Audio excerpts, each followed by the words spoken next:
All right. Well, thanks everyone for being here. I'm going to call the meeting to order now at 5:30, and we are going to go into roll call. And I trust folks to check in if I miss something or I need a little bit more guidance on pieces, since this is my second official meeting to go through. So I appreciate everyone's support and grace. So I'm going to go through and just call names, and folks can say here, or I believe that's what you need to do, is to say it aloud. So Marty Gator. Here. Marianne. Okay. Franny. Here. Mike. Here. Amy. Here. Susan. Don't see you here yet. Counselor Evans. Don't see Counselor Evans yet. Jerry. Neither as well. Leonard. Pete is here. Here. Philip. And Leah. Here. Perfect. Thanks, everyone. For preliminary remarks from the chair, I'm going to just really quickly, I know we've been talking about, we moved this meeting to be a quarterly meeting.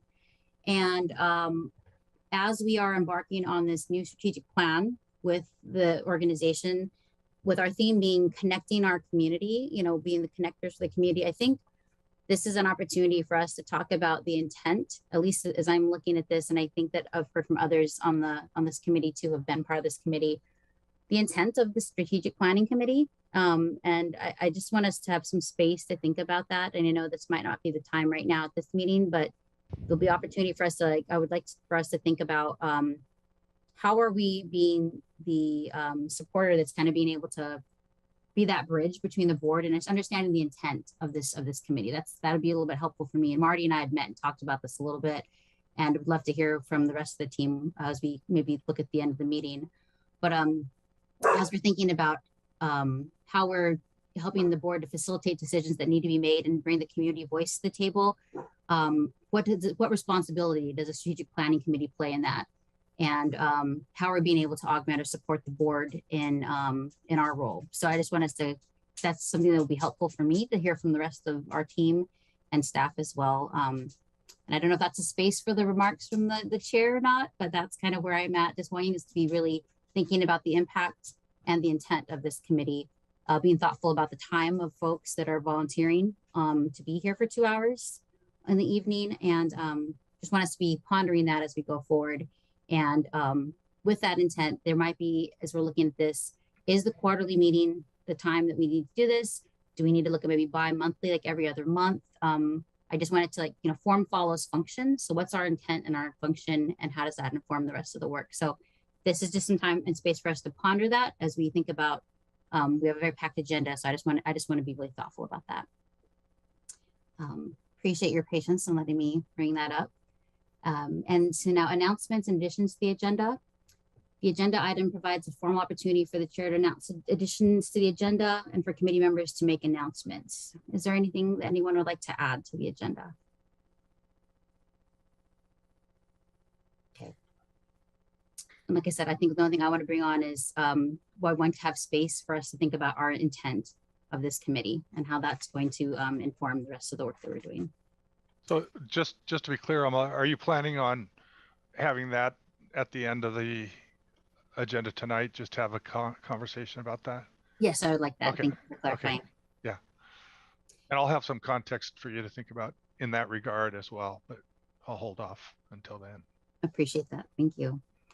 Audience participation. And again, Leah, I'm looking at you real quick. I'm just going to read through this for folks to know what to do. Is that correct? Make sure. Perfect.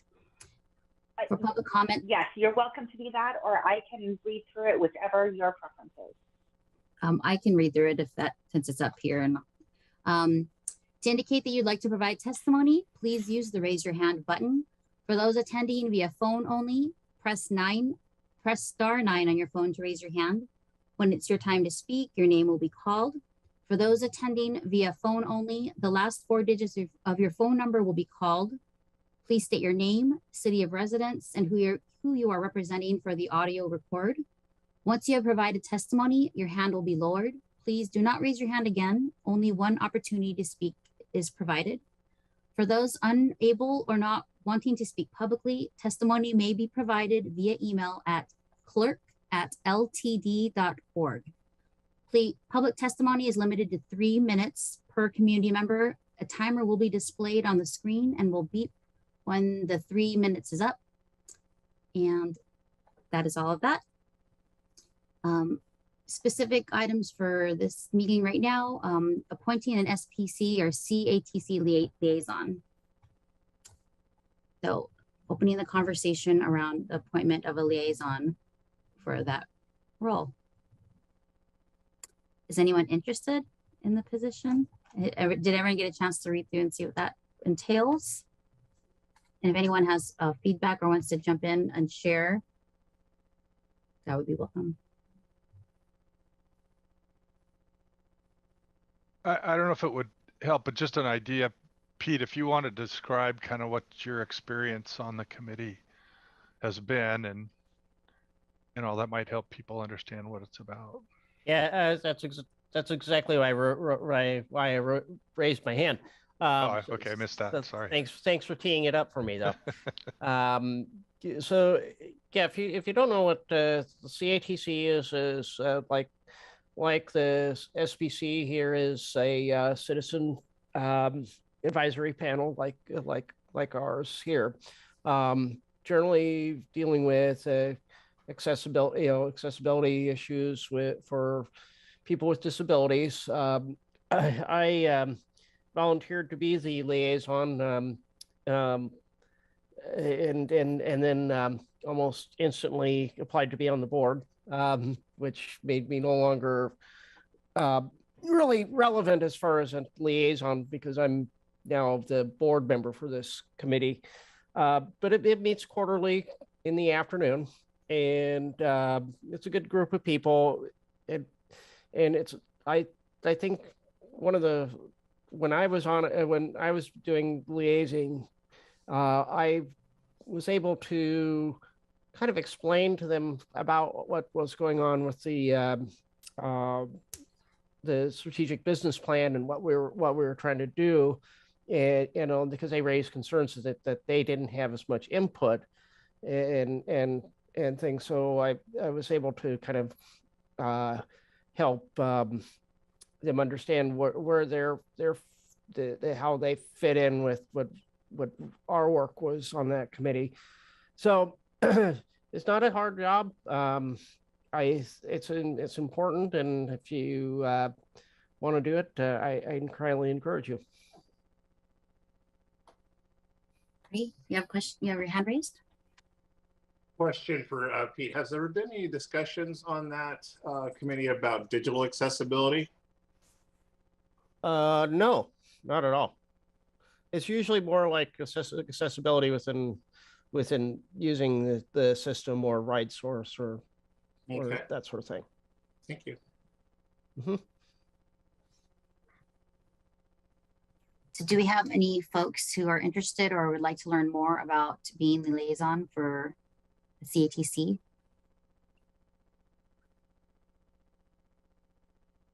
Mike has been lovely at nominating folks. We can do nominations. I was actually thinking about nominating somebody who's not here, but that's how it works, right? We have and on that, well, there's a whole, when we get to the end, there's a conversation about folks being in attendance at the meeting, since it's only quarterly. But well, if we, how does this typically work? I mean, just understanding if we don't have anyone that is going to volunteer, we do need representation on that committee. I'm assuming that's part of our charge. Is that correct? So if that's part of our charge, we might need to, somebody gets the opportunity. I wouldn't mind looking at a little bit more. I think just because I hear accessibility, obviously my ears light up because I do digital accessibility. That's like my jam. I'm always doing things for people with disabilities related to the digital realm. But I wouldn't want to commit to it right now without knowing more about it. I think it'd be a little tough for me to say, yes, I'll do that. I think I need to look a little bit more deeply at it, have a little more discussion on myself internally before I say yes. And plus, I don't know how that would interfere with me as being a vice chair. Is that something I'd be able to do as a vice chair liaison? Okay. Yeah, that so that wouldn't wouldn't interfere. That's not an issue. interfere with your officer role at all. So the next CATC meeting, which stands for Comprehensive and Accessible Transportation Committee, is on April 19th. And I'm happy to send you an invitation if you'd like to maybe just sit in the audience and see kind of what it's about. That would be helpful. That would be very helpful. If you could do that, that would be phenomenal. Yeah, Well, in the meantime, we can have Cosette Reese or John Allen, who oversee those programs, reach out to you and have a discussion, and they can, they're well versed in how it all works. So, well, and for what it's worth, John, I believe John may be already in the audience. If we wanted to have him say a few things now and all, otherwise we can do that again. Either John or Cosette can get a hold of you, Martin. Okay, that'd be great. Thank you. All right. Lovely. Thank you, Marty, for being able to check that out. And if it's not the fit for you, you can come back and report to the team and we'll get someone else to do it. So appreciate you stepping up and doing that. All right. So the next order of business is items for a board recommendation. And I will check in to see. I don't know that I have any. I don't have anything on my plate for that. No. Okay. We don't have anything needing board recommendation. Perfect. At this Appreciate meeting. that. Thank you. And now we are moving into our general manager recruitment update, and we have we're doing pretty good on time, so I'm really excited about that. So we'll pass the baton over to Mark. Yeah, and this shouldn't take too much time as well. But of course, so this is also asking some volunteers for a day for for the GM recruitment. But yeah, I just want to give you an update. We are in the process of still recruiting. The firm has been beating the brush to look for really good candidates. We've had a lot of interest, which is really good. We're narrowing it down. We probably got 6 or 7, maybe 8 really top-notch candidates that we're really excited about. What we will be doing over the next, it's April 12th, we've got an executive session and then one on the 18th where the board and some other stakeholders will kind of go through resumes with the recruiting firm and really talk about the candidates and go through and try to get it narrowed down to 3. And so hopefully by the end of April we'll have 3 top candidates, and at that point we'll start setting up in-person meetings. And so with that, and interviews, and so with that, we do want to include the community. And one of the things that we'd like to do is have, get 3 to 4, maybe 2 or 3 members of the strategic planning committee to volunteer to serve on one of the interview panels.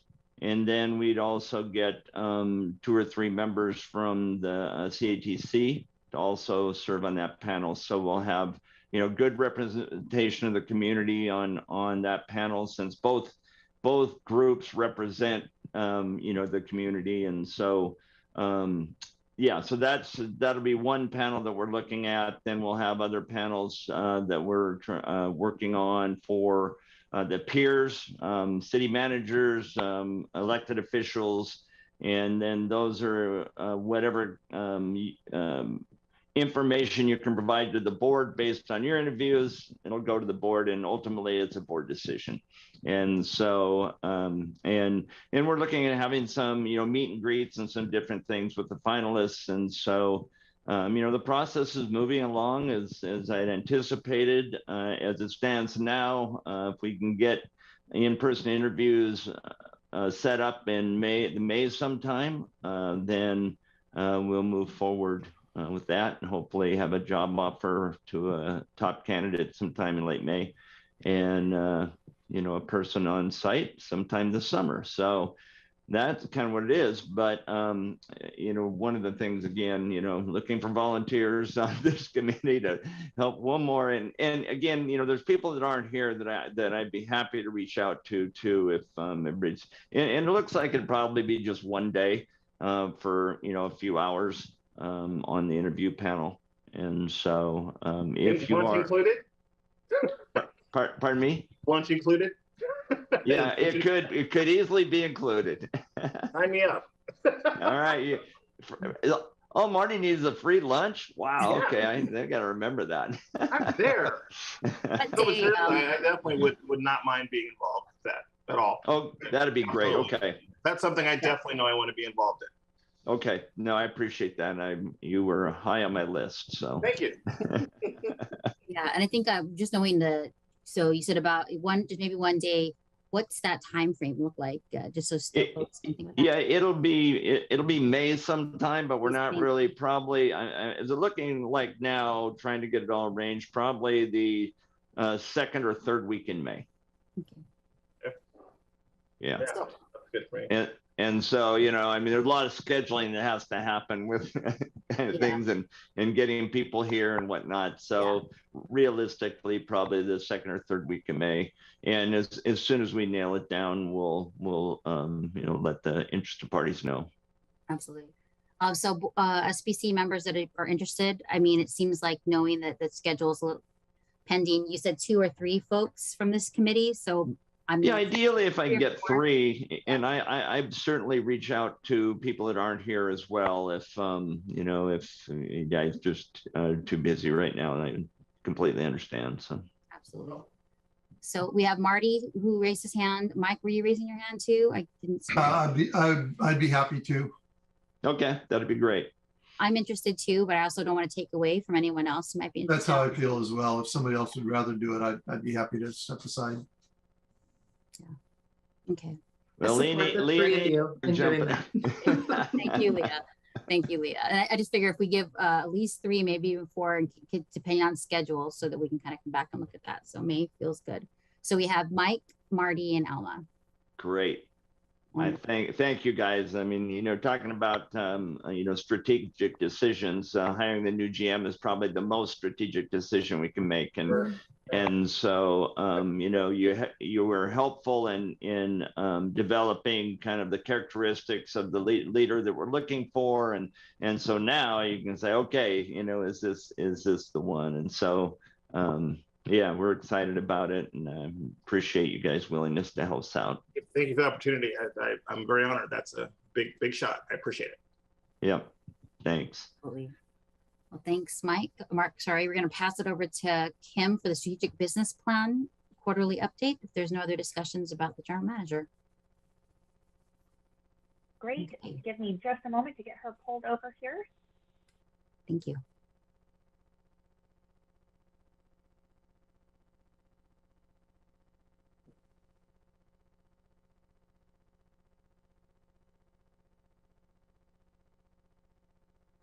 Good afternoon. Can everyone hear me? Okay, great. Thank you for having me here. My name is Kim Lei. I wear two hats, I suppose. I'm a development planner, and then I also manage our strategic business plan. And so let me share my screen quickly, and we will talk about first the strategic business plan. Full screen mode. Okay, can you see the full screen PowerPoint? Okay, great. So I'm here to give you an update on our Q2 implementation of the strategic business plan. And unfortunately, I think it's because the way that your body meets quarterly now, this Q2 actually spanned from October to December 31st, 2021. So it's a little bit of a I guess, a delayed result, but we will have our Q3 results coming out soon after March 31st. And so I'll come back again after that to give you the Q3 results. But with that, the quick agenda for today is just to talk about the background, our success outcomes, our tactics, and then our plans for next quarter, and open it up for questions and answers with you all. And so just as a reminder, since this committee was quite involved during the development process, we went through that from January to with your unanimous recommendation, the board adopted it in July 2021. And we had quite a robust engagement with the community via survey, as well as staff, a lot of staff time towards the helping contribute ideas to shape the plan. And then it officially launched the implementation phase in October 2021. And as you'll see with all of our presentations tonight and going forward, we adopted or updated our mission, vision, and value statement as part of that strategic business plan. And really the vision and mission is to help us, guide us, and bring us back to why we do what we do. And so in terms of the strategic business plan itself, it really is giving LTD that guidance and that direction to focus on our day-to-day operations. It's also an opportunity to leverage change management and leadership development. And so an example of that is with the general manager's annual performance evaluation is aligned to the accomplishments through the strategic business plan. And the hope is that we're also building that culture of ownership throughout the organization so that staff at all levels can see how we are making progress. And then last but not least, it's also an opportunity to cultivate transparency and accountability with the community. An example being that we're here to give you the quarterly update. And so at the core, what we've done is we identified 5 strategic areas of focus for the next 3 years, fiscal year 2022 to 2024. We identified them here. And then each of these areas of focus have goals associated with them. And so what does that mean by the end of fiscal year 2024 if we achieve customer satisfaction? And so I'm going to go through one by one with where we are at with Q2, Q2. So in the area of customer satisfaction, our goal is to achieve a Net Promoter Score of 55. And currently, we have averaged 20% from 2014 to 2021.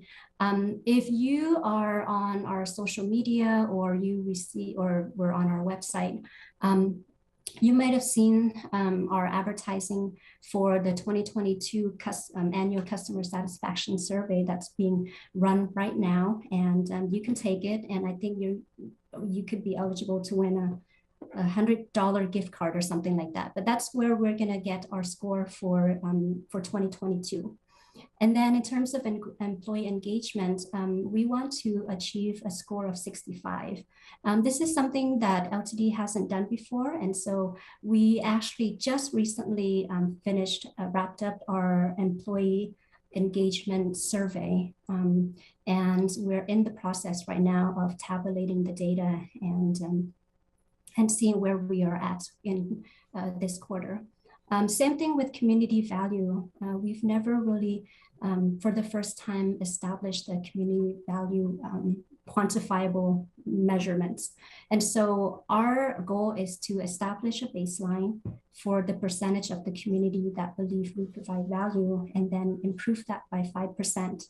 And so sometime later this spring, you'll see a survey out that would ask about community values, and we would start to establish the baseline for that.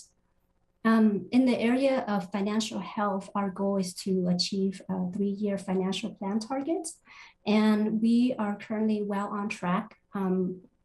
our fiscal year 2021 financial reports indicate that we are structurally balanced, which means that our expenditures did not exceed our revenues. And then in terms of the area of sustainability, our goal is to reduce our fleet GHG emissions from the 2018 baseline by 70%.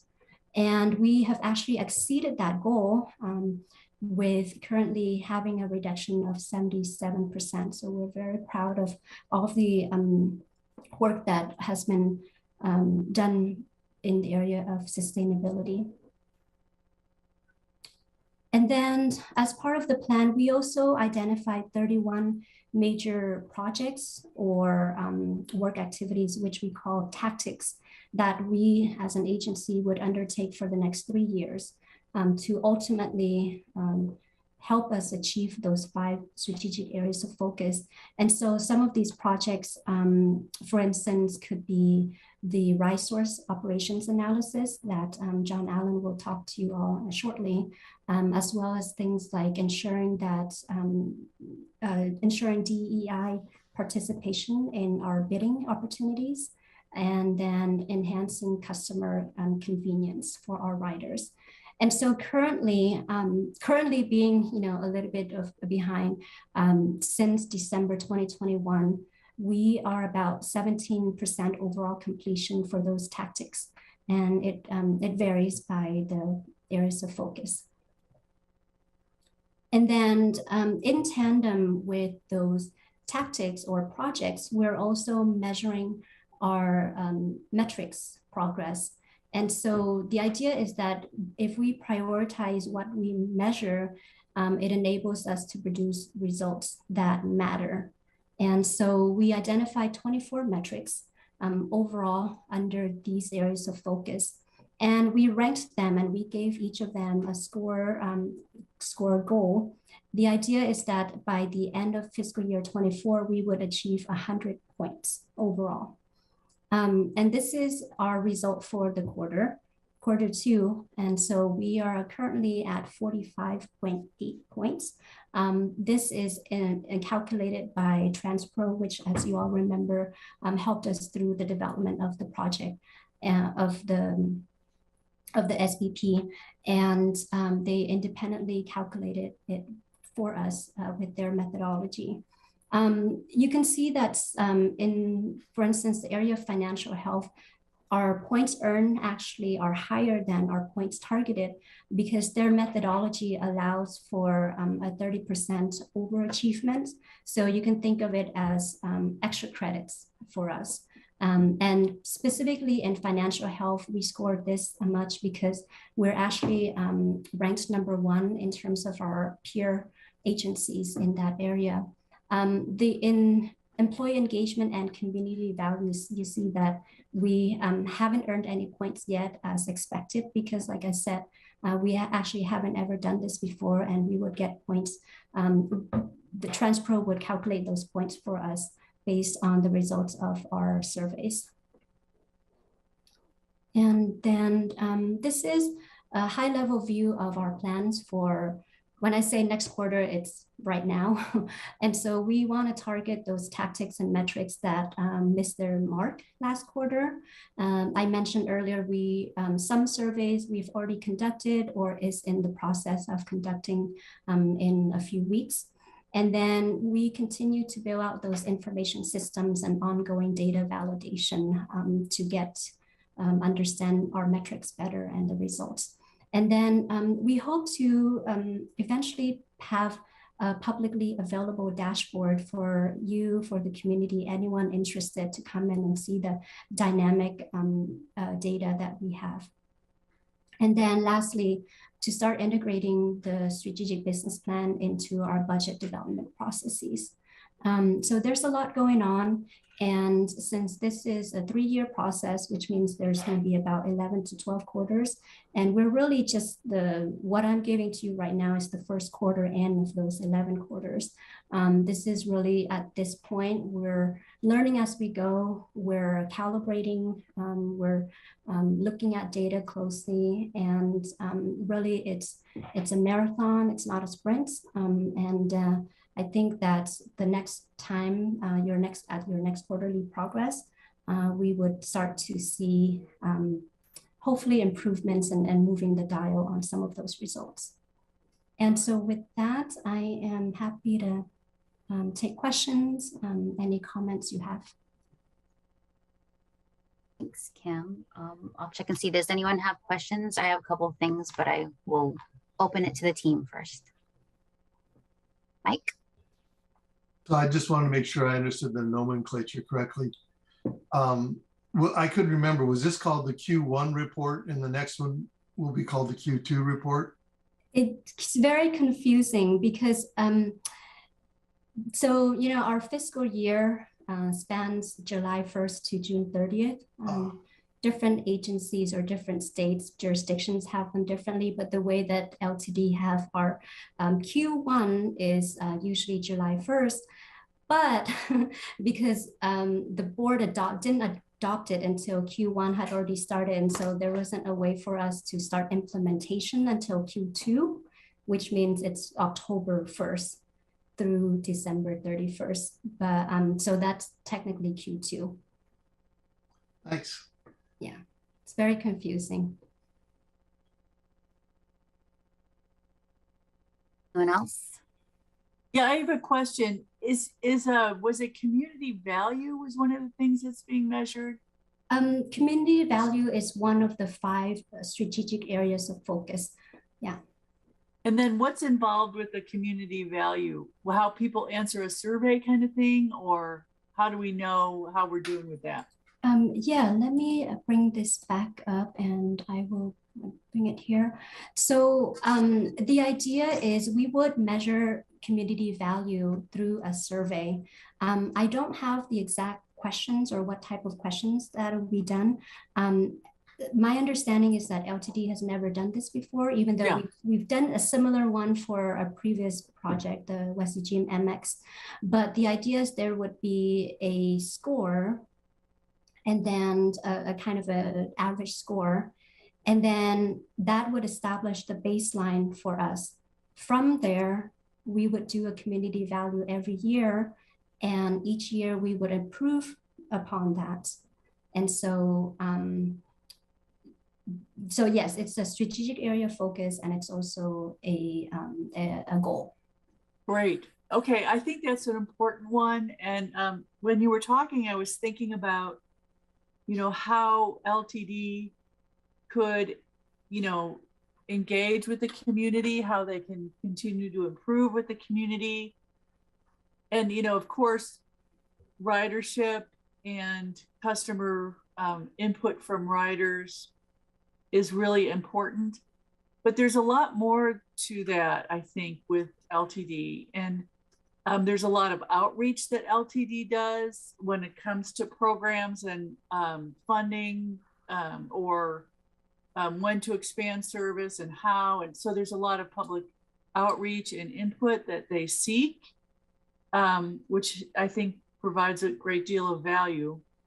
But one of the other things is, you know, LTD is a service, right? And,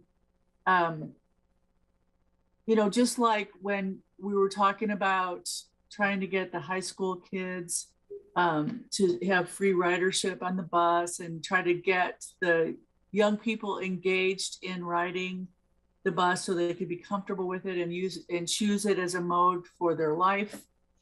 There's also more around when you're new to the area.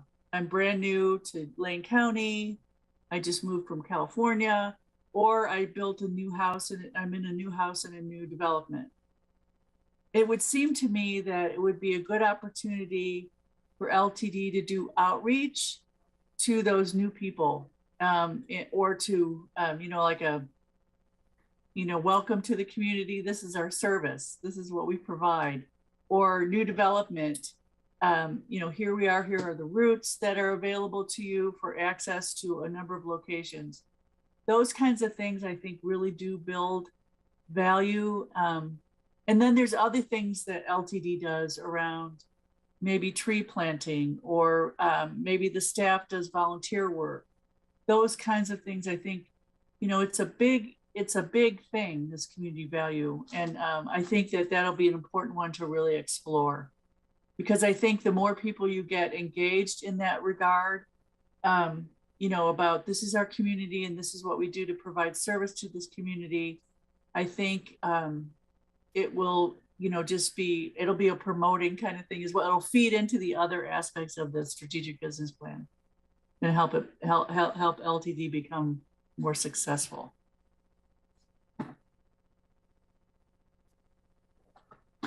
Annie. Marty, you have your hand up? So I've got a question also surrounding both employee engagement and community engagement. First, talking about employee engagement, is that more, since I think you said this was like the first time you guys did something, is that a reactive or a proactive step? I'm going to invite Mark to jump in a second. I would start off by saying that every year we've done we have internally an employee climate survey, but the questions are different in the way that we approach now with this strategic business plan in terms of the employee engagement types of questions that we want to get at. And so this year we actually engaged an outside firm to conduct the survey for us in, you know, an objective and a manner. And so they will be the ones that will tabulate the data and report out to us.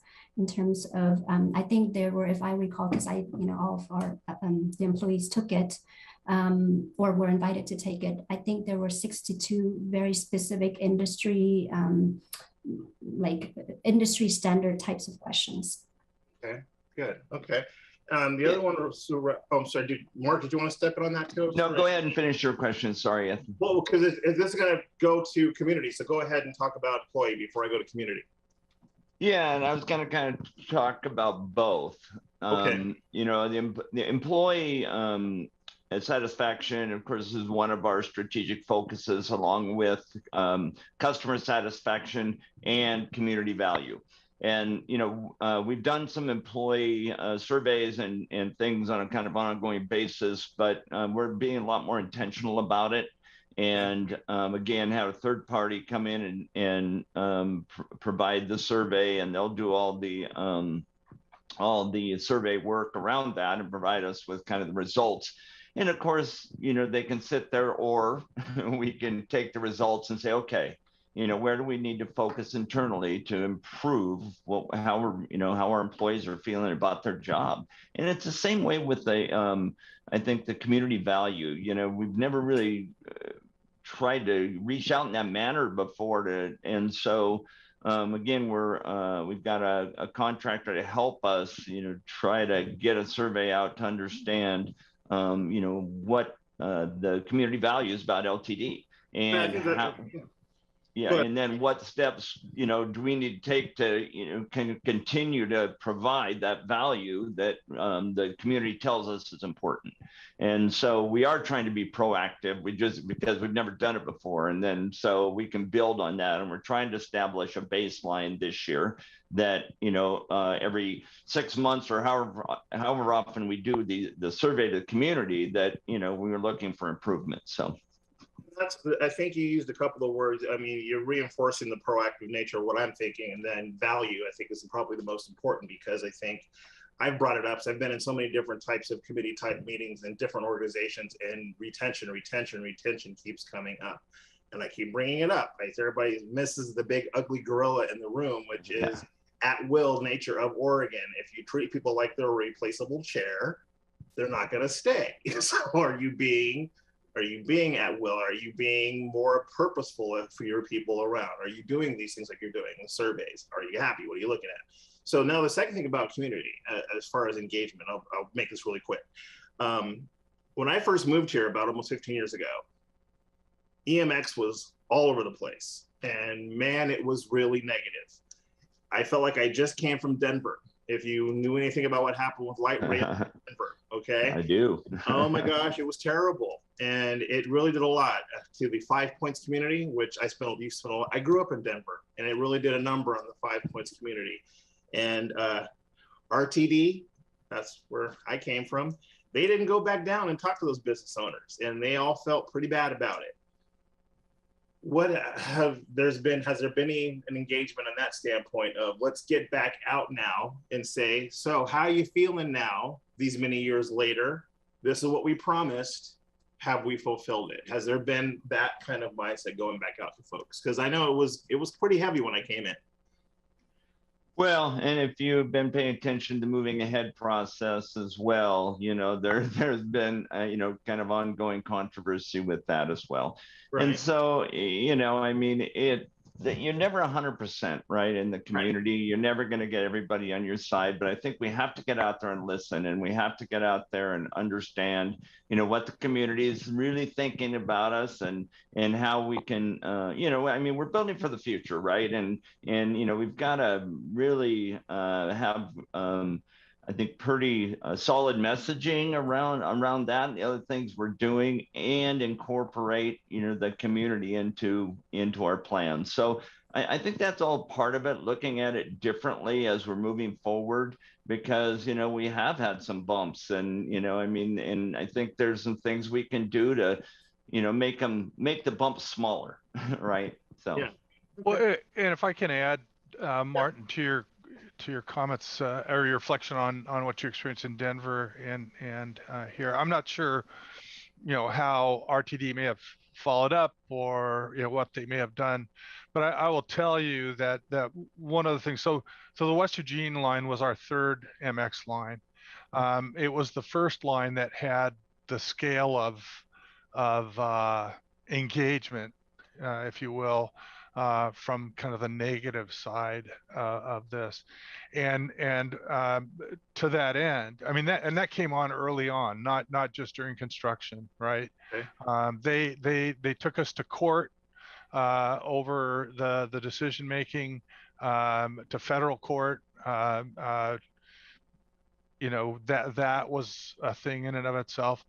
But one of the things that we really tried to do was engage with the people, the business owners on the street as we were going through and doing the construction and working with them. And in a lot of ways, we revised designs. If we had to take some parking, we brought a traffic engineer in to restripe the parking, and in some cases they actually left with more because we had a more efficient design. So we went through very carefully and thoughtfully through each, and we didn't have to take property along the whole stretch, but where we had to, we worked with the businesses in that way, and I think built some goodwill as a result. We had a lot of people out walking and talking to businesses kind of ahead of that, and then we brought in the team that could do the work to help them out. So and I think it helps that in fact that project was a success. We've realized growth in transit ridership. People have commented on the rebuilding of West 11th. Basically, it's a different looking place as a result of our investment and the work with the city as well to make that happen. So there's a direction to my question why I'm saying this, because I believe that. And I used to work in TV news, and we used to do something all the time called proof of performance. Like every station I worked at was usually the #1 station. I like to take all the credit myself, but we had talent. I was behind the camera. I had nothing to do with it. But we would always do every quarter, every year, every sweeps, we do a proof of performance campaign where it was visual. It was always top of mind. This is what we say we do. By the way, you're watching TV. You keep seeing these commercials pop up. This is what we do. There would always be some sort of visual to remind that we said we did it, we're doing it. It's not necessarily a mindset of manipulation. That's not what I'm talking about. But there's nothing wrong with reminding people from a visual standpoint. We said it, we did it. I really haven't seen LCD really brag about it. I mean, I think you guys have every right to do it. You said you did it, you're gonna do it, you did it. I've heard about how bad West 11th was. I don't think it's that bad. That's just my 2 cents. Yeah. No, good points. Yeah, no, and you're totally right. I mean, and that's really what, the strategic plan is about. It's getting our messages out. Here's what we say we're going to do. And here's where our focus is for the next 3 years. And here's how we're going to measure it. And, we're working now to have a very public dashboard, right? A very, that tells our story about what we're doing. And so your point is well taken. And I'm hoping we can actually get better at that. So. Thanks, everyone. I think one of the things I want to jump off on is kind of what Franny was bringing up.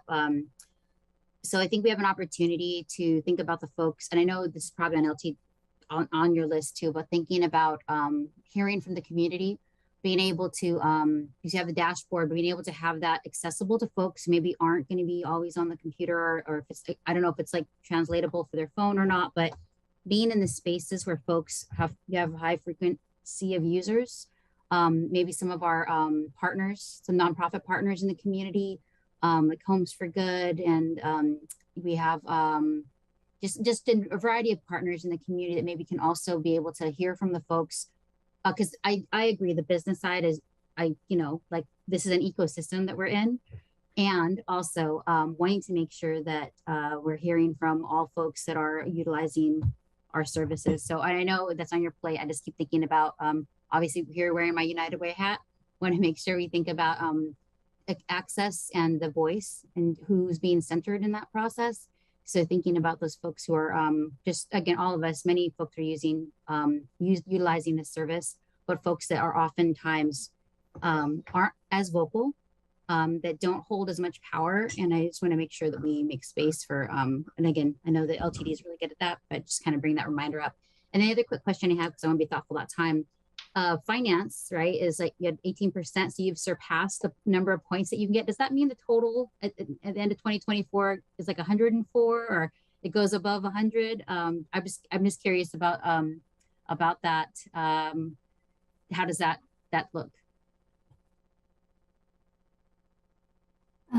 So you're asking specifically about finance or about the total number? I'm asking you the total. Sorry, I'm just always curious. Like, if the goal is 100, does that skew that? Do you hit 100 and you're like, we're good, but like maybe community value or engagement is a little bit lower? Does financial health like fill in that gap? I know it's a nuance, staying in the weeds. I'm just always curious about data pieces. Yeah, that's a good question. I think it's in some way a question we haven't really approached that yet. We'll have to address that once we get there. Of course, if we overscore on any of this, or if we go above 100, then we should be proud of ourselves. But yeah, you're right. If, let's say, financial health becomes 20 points, and then that overcompensates for, let's say, 10 points in community value, I think we should revisit that discussion. Like I said, we have about 10, 11 more quarters of this to go. And so the idea is with each quarter, we would expect to move that 45.8 points up and up. But the way that we have financial health here right now, it's because we weighted ourselves against so LTD is part of the American benchmarking group, ABBG. And there are 23 peer agencies across the country that are members of that. And in terms of I forgot the exact definition of how we identify financial health, but compared to all of our peers, we are at number 1 right now. And so the methodology allows us to be within a certain, I think, percentile of that, and because we're at the top, it means that we've exceeded our goal. Okay, perfect. And again, I just thinking about us being the strategic planning committee and looking at the big picture, like this is the scorecard that we look at. Again, just understanding every quarter we're going to be looking at this. So are we going to be plotting this out like are we just going to continue to be adding to the points, or like in Q3 could it be down to 17? So is that how this is going to work? Yeah, it is possible. Some of these data we can get on a more regular basis. And so, for instance, but some of it we can only get once a year. So with these community surveys, we do that once a year. Financial health, like you said, it can vary. It can go up and down. And again, this is 3 years. And so we're looking at the first quarter of the first year. But I also do want to emphasize that this isn't the only thing we're looking at. This is a metric that helps us to drill down. But we're, at the end of the day, what we want to be looking at is the overall, I think as the board, as the policy making body, and then as this group, which advises the board, you're really looking at these 5 strategic areas of focus and the overall outcomes. What we're talking about here in terms of the tactics, which are the projects, and then the metrics, I've really, I think that this is more, it lives more in at the staff level, where the board is empowering Mark, the GM, and his staff to say, okay, what do we need to do? What projects do we need to do in order for us to get here? And this is where overall we should be focused on. And so it might come to be that some of these tactics might change, or we may not need to pivot a little bit and change some of these metrics so that overall we achieve these success outcomes. Absolutely. I appreciate that, Kim. Again, I think just thinking for this team, being able to like track like how things go up and down and stuff is just helpful for us also for that climate. So I appreciate that work. And I think as we're building this, I mean, this is new to us. We're looking at things a little bit differently. We're building the scorecard. We're building the way to, to measure things a little better. And, if after 3 years, if we're anywhere close to 100%, I'll be ecstatic. I'd be ecstatic at 80, to tell you the truth. And so, and it's all about making progress, right? It's all about, moving towards our goals. And we may not quite get there, but, if we're moving in the right direction, then that's a good thing. So thank you. Again, I'm just looking at this from like, gosh, you're going to exceed these. Do we need to change 100 to something else? So I'm looking at it from a positive. You're all going to go in the right direction.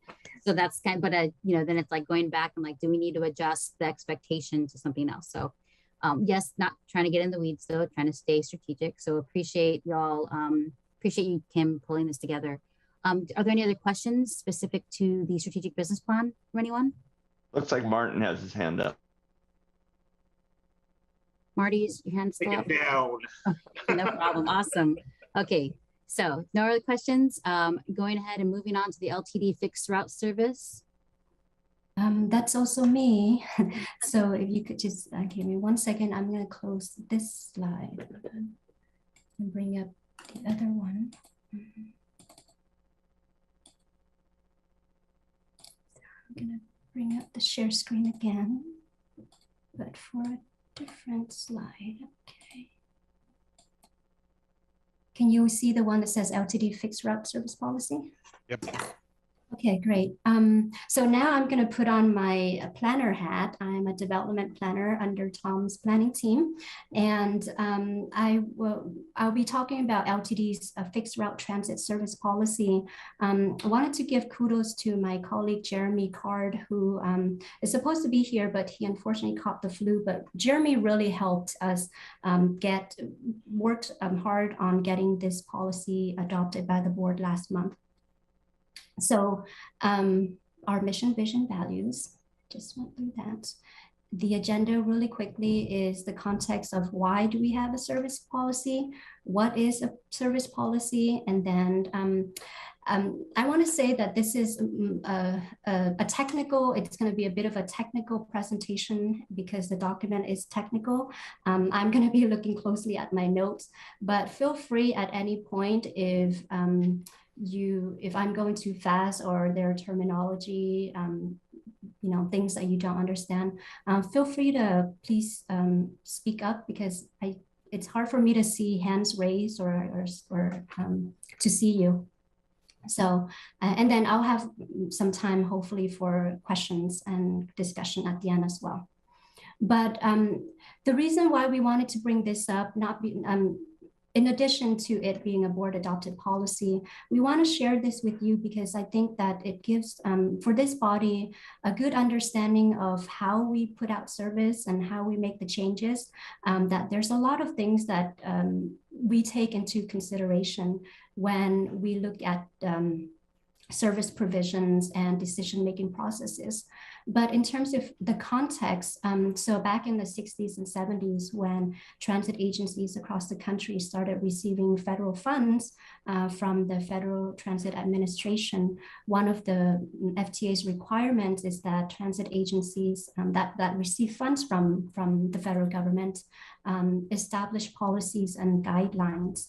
And at a minimum, these policies have things like vehicle load for each mode of transit, the headway, which is the frequency, how often the buses run, or the transportation mode runs, on-time performance, service availability, all types of factors that go into a service policy. It's a way to measure service performance. And then it's also a way for transit agencies to compare themselves across with their peer agencies across the country. I'm going to talk a little bit later on about the Title VI Environmental Justice Policy, and that's the circular. In terms of going to LTD, we first adopted the service policy in 1999 with a subsequent update in 2014 to add a section about disparate impact. And then, as I mentioned, the board just recently last month adopted a slight update to that policy. So since 1999, really LTD has been guided by this policy, and it produces a transparent rationale for the service changes that we make. And so it's a framework for policy making, decision making, for staff day-to-day to look at service planning. And then it also defines our service expectations and the processes and procedures to go about evaluating and maybe taking action if we need to.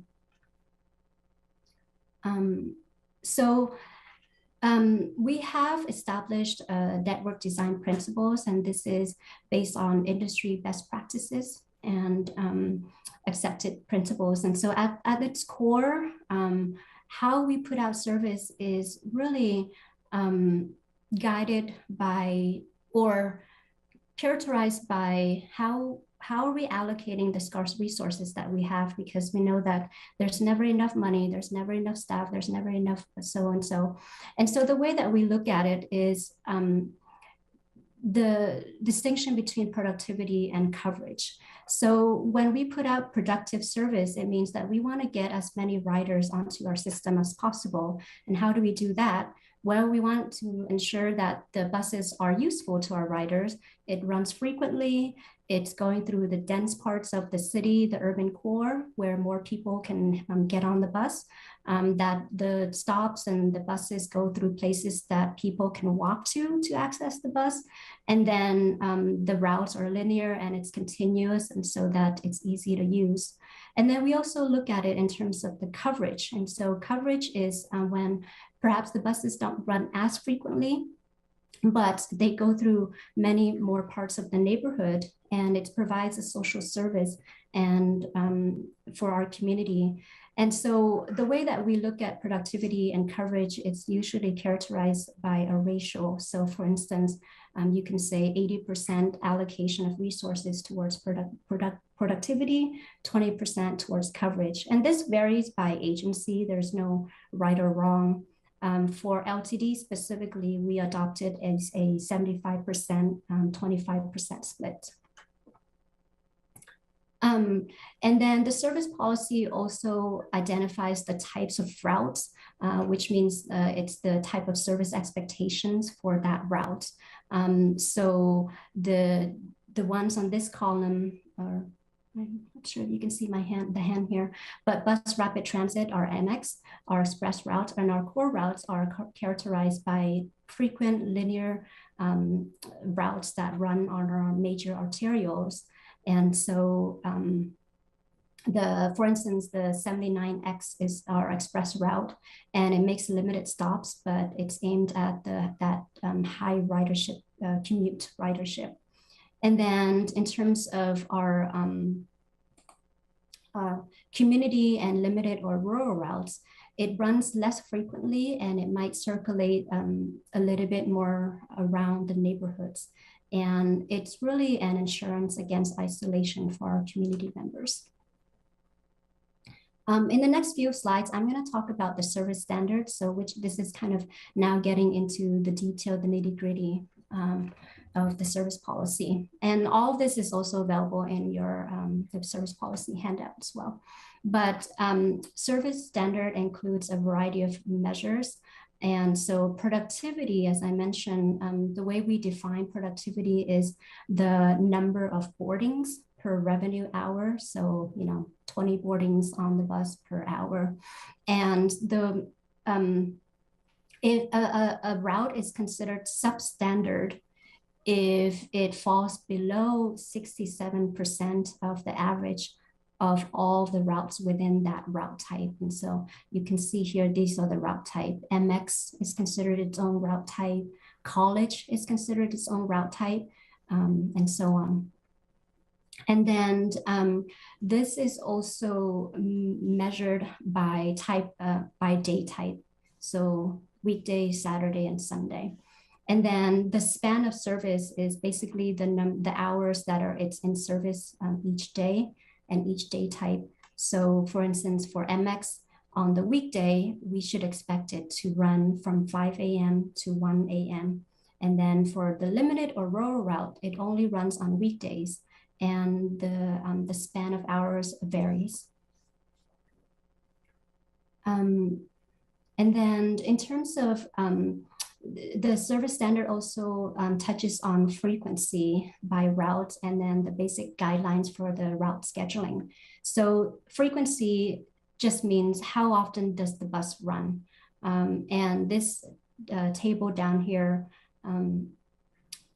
kind of is our desired minimum and maximum frequencies. So you can see here, for instance, for MX, we would expect that during the AM peak period, the MX would run at a minimum every 10 minutes, maximum 15 minutes during AM, and then during the evening, it runs every 15 minutes, and then, or every 30 minutes, and so on down the line.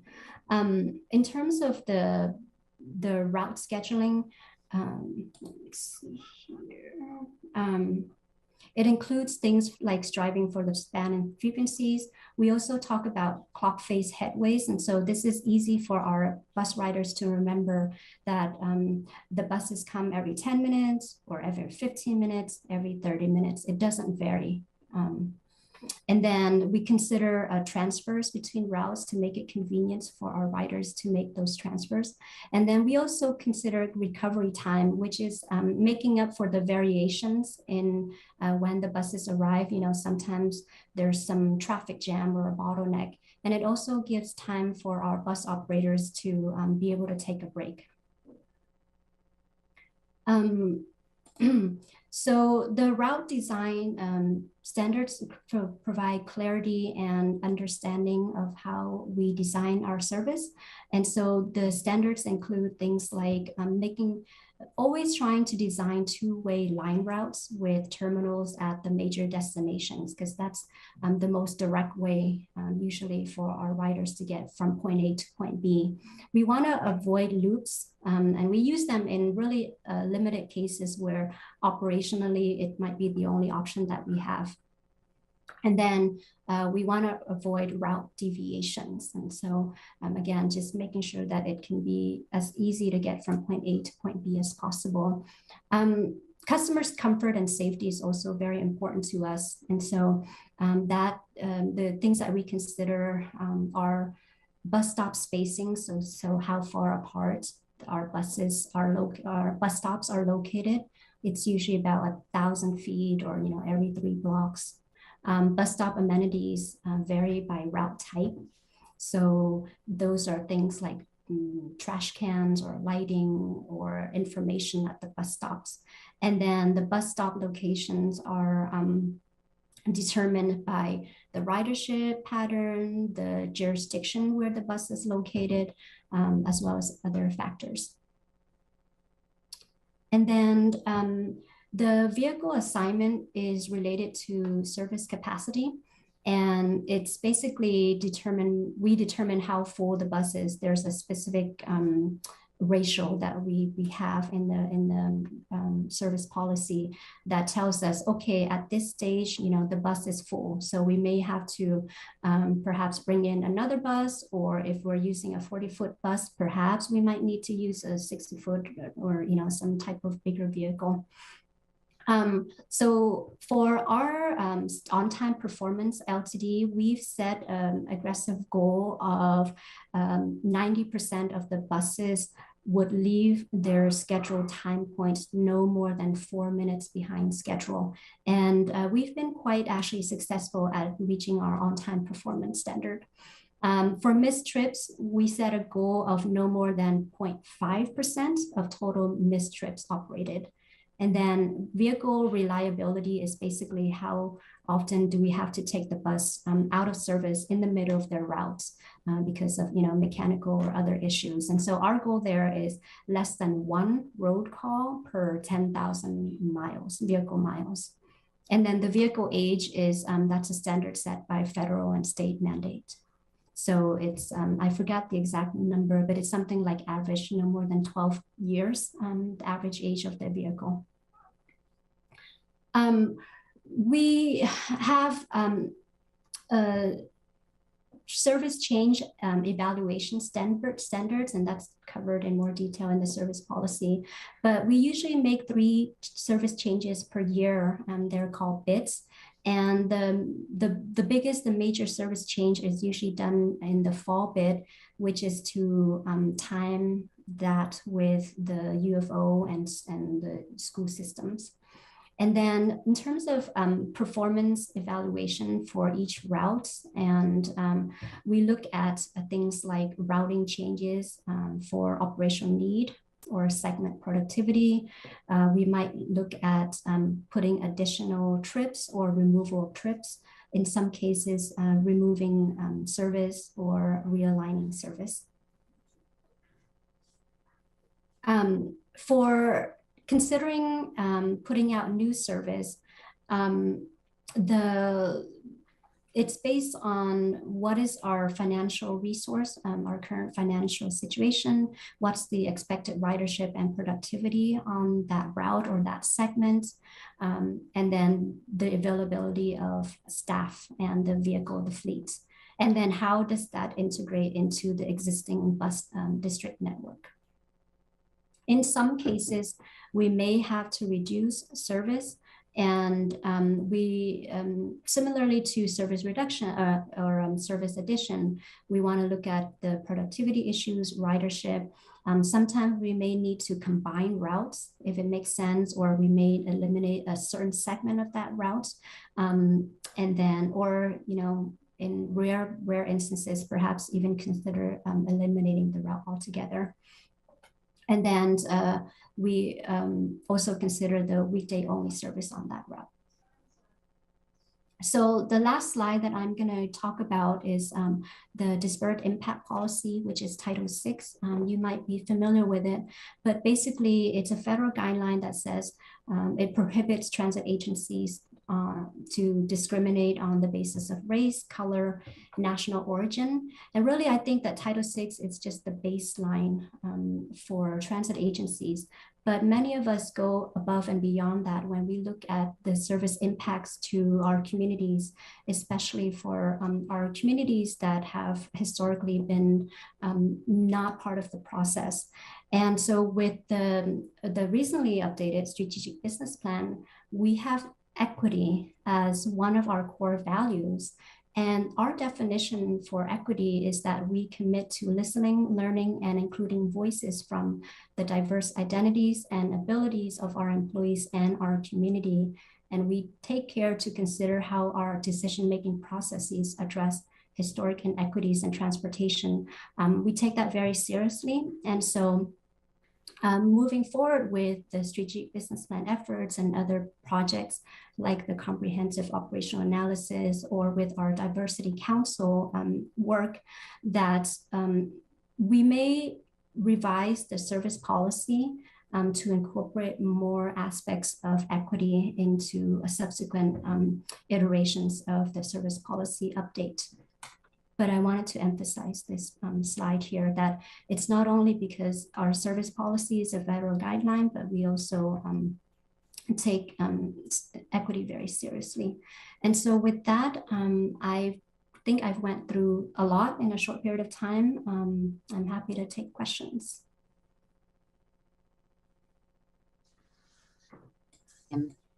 Questions, team? Mike. Mike? So was moving ahead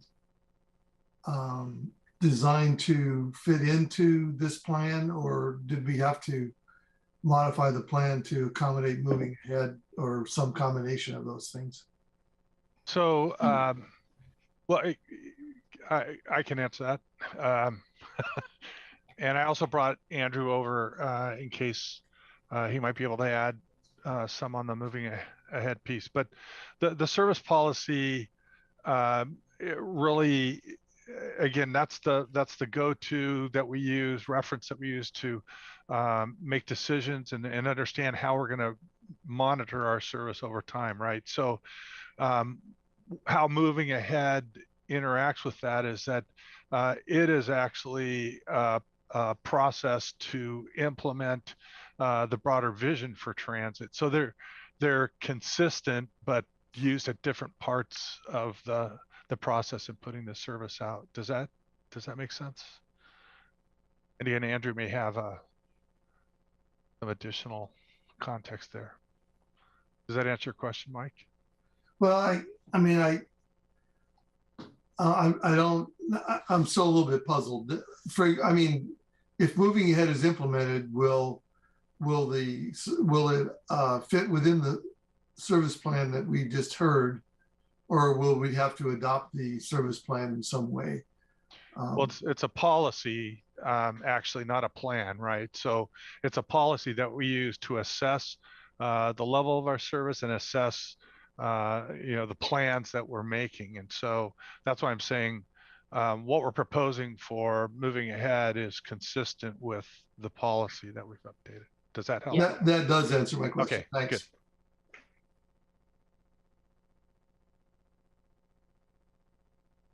good. Yeah, I have a question. Kim, thank you. I think that was a helpful overview of what's in the policy. I think I'm a little bit missing maybe the bigger context. I see in the agenda packet that the board has adopted this. They were kind of briefed on the changes. There seems to be some kind of big policy, as a policy, some big decisions points in the document, such as like the 75-25 split. Can you maybe highlight for us, like, what are the big changes from 2014 that are kind of substantial that maybe we aren't seeing here? Yeah, actually, so I took the entire section out that had the summary of the proposed changes and then what the board adopted. I feel like it didn't make sense now that it's after the adoption to say, hey, this is what we are proposing to make the changes. But I would say overall, there were major changes to the board adopted policy from the 1999 and 2014 version. So really at the core of it all, we're still using the 1999 version. The one change that I could call out is that 75% productivity and 25% coverage. The original version called for I believe 80% and 20% with the board having the discretion on that 5%. And we just clarified that. Yeah, it was 75-20 with 5% board discretion. Right. So they could go either 80 or. So we just said, take out that discretion and make it just a little bit more clean cut. And then, so some of the other changes we did were more clarification on certain sections, adding more information on the appendix, for example, or just kind of updating it to meet 21st century language and standards, really. But the major sections did not change. Okay. So it's a lot of housekeeping. Yeah, that's really helpful. Thank you.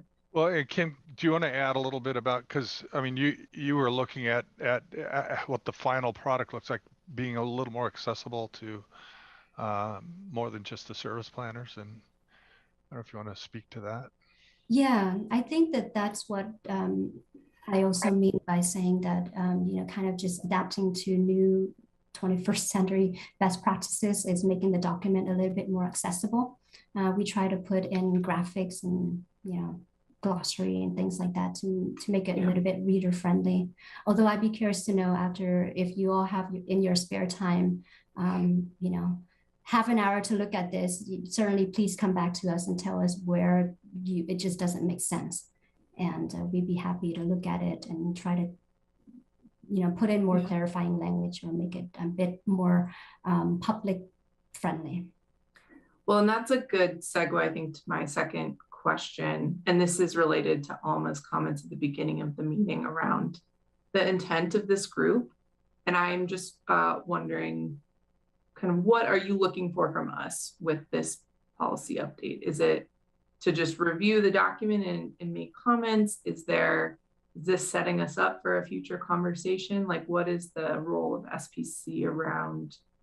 Yeah, and I think that originally we did wanted to bring this up to the SPC before the board adopted it in February, but being that you only meet quarterly now, and so it was a question of, okay, do we wait until, you know, a quarter later to have it adopted? But I think that, so right now I would say tonight is informative. We wanted you all to understand broadly about, you know, kind of, I guess you can say Service Planning 101, the concepts and the terminology, some of the principles behind how we put out service.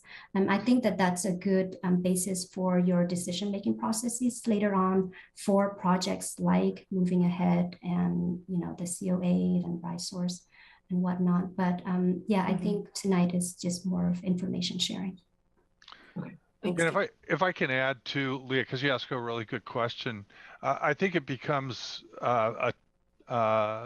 something we want you to be aware of, that you know, we're not just making this stuff up, right? And I think I think the impetus for updating in the first place was the realization that actually the board wasn't aware. They may have been aware that we had a service policy, but knew nothing about it when we started the first COA. And so we wanted to remedy that before we start the next one and really have that one in place. And so, yeah, thanks for taking a look at it with us tonight. When you say the first COA, are you talking about Transit Tomorrow? Yes, I am. Okay, that's what was coming to my mind, but I want to make sure I'm on. Yeah. Thanks, folks. Okay, Mike, you had your hand up next. Yeah, I think that it is good to have this all written down in one spot, and it protects the agency from people feeling as though you're being random or you're you know, that you don't have a policy, you're just making it up as you go. To have it written down is a demonstration that you're committed to meet some standards. I found that to be very readable, understandable, but I've been hanging around LTD for 15 years, so I've picked up a little bit of planarese. I'm not sure how accessible it is to the general public. So I think continuing to strive for that is going to be good. And then the last question I had is a specific question. I know that when we first started working with MX, we had talked about running MX along major corridors and then having circulators. And I'm not aware that we've actually formally abandoned that thought. And it sounds like maybe we have, but the closest reference I saw to it was that we avoid loops. And I think the circulators at one time were going to be thought of as loops that would run between the MX, various MX spots. And so I'm just curious about, have we made a decision about that? I'll jump in and take that. Yeah, and thanks. I think we understand that there is a need to connect neighborhoods to MX, particularly as we build more MX on major corridors, if that's the direction that we continue to go. So I don't know that like a circulator is the right word. I think You know, a lot of people think that's like, you know, downtown circulator bus drives in a circle. But I think we are, and you can see it in the service policy, still committed to providing neighborhood service. And I'll say all of our work in moving ahead, where we are focusing investment along corridors and frequency, we have in our kind of operating costs that we're assuming budgeted for that neighborhood service. So it may not look like a circulator per se, but neighborhood service is still essential for a lot of people to connect into not just MX, but the whole system broadly. Thanks. Amy? I'm gonna find my unmute button here. So the 75-25% service allocation, I'm looking at the policy document and it says that that's what LTD will be striving for. Is that in line with kind of the current kind of status quo allocation of service right now with bus routes and all that? It is not. So that's what we strive for, as you indicated. Right now, I believe our current ratio is more like 60% productivity and 40% coverage. Right. And that's a conversation that we will be having with you all, with the community, in terms of the values, what we put in policy, and what is actually, you know, when literally the rubber hits the road. What is that tolerance that the community can take? Thanks.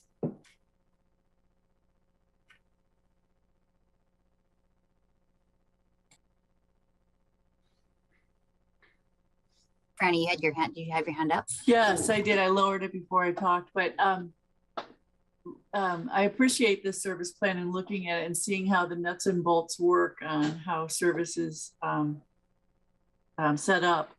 The one piece you ended with is the equity, which is, you know, really nice policy statement that, but I would imagine that's kind of a new, I mean, that's kind of a new lens by which service planning, I don't think it's fair to say new, but I mean, like, you know, purposeful, you know, look at, you know, through equity lens, how service is provided, and specifically around location of stops. You know, bus stops were set up with a certain kind of operational kind of viewpoint, I think, distance to intersections, driveways, spacing in the middle, you know, closer to the middle of the road kind of thing. But I'm wondering if the service planning around the setup of bus stops and with that equity question, whether or not it would be a good thing to kind of relook at what that policy is around setting up and thinking about from a accessibility standpoint for especially people in ADA, you know, because I'm at ODOT, we're learning a lot about ADA accessibility, and I'm personally learning a lot about it because I was in crutches in a wheelchair with a surgery I just had. But sometimes I've noticed that the stops are not located in such a way that it's really easy. I mean, it might be easy to get on and off the bus, but it might not be really easy for that person to get to the get into the store if they're wanting to visit kind of thing. So, yeah. Well, yeah, thanks, Franny, because I would say that it's probably inconsistent in terms of how the stops have been placed, and understand that stops have been being placed around the community over 50 years, and you know, some of them obviously we've taken out, some of them we've moved, but I think, you know, so there's two things that I would say. One is, let's use Main Street as an example. You know, Main Street is our most productive fixed route service, and it has been for decades.